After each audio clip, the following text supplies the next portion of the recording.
गोजरी ज़बान में अपडेट सुनिए।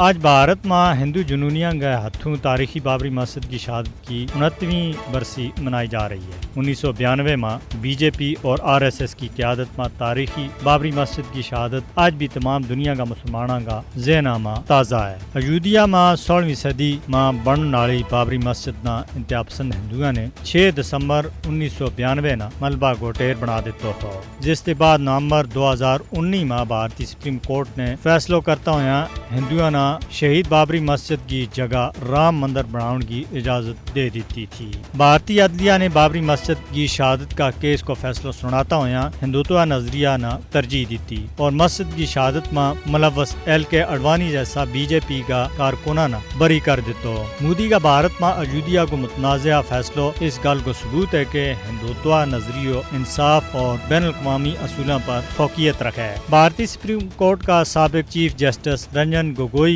ना हिंदुओं का हक में फैसलो सुनाउन पर जिड़ो के बीजेपी को मुतालबा का एन मुताबिक तो इनाम और इकराम के नाम भी नवाजे कियो और बीजेपी ने इस ना बाज़ाब्ता तौर पर राज्यसभा को कारकुन भी मुंतखब कियो। बाबरी मस्जिद की शहादत ने भारत का इंतहा पसंद चेहरा ना दुनिया के सामने बेनकाब कर देता है और तारीखी मस्जिद ना शहीद करण में खुद भारत की नाम निहाद जमहूरियत मुलव्वस थी और इनका चेहरा के ऊपर जो एक बदनुमा दाग है। हिंदू तंजीमा दे मुंसलिक इंतहा पसंदा को सब दे बड़ो हदफ मुसलमान है, जिन ना भारत में जानवरां दी भी काटतार समझे जा रही है। दिन दिहाड़े गां को गोश्त खाउन और चौखरा ना उरा परा ले जाउन के बहाने मुसलमाना पर तशद्दुद और इन्हां ना कत्ल कियो जा रही है। अक़वाम मुत्तहिदा और दूजा आलमी इदारा ना चाहिए कि वे भारत में मुसलमाना का हकूक के वास्ते आगे आए और मकबूजा कश्मीर और भारत में मुसलमाना के खिलाफ जराइम पर भारत से पूछो जाए।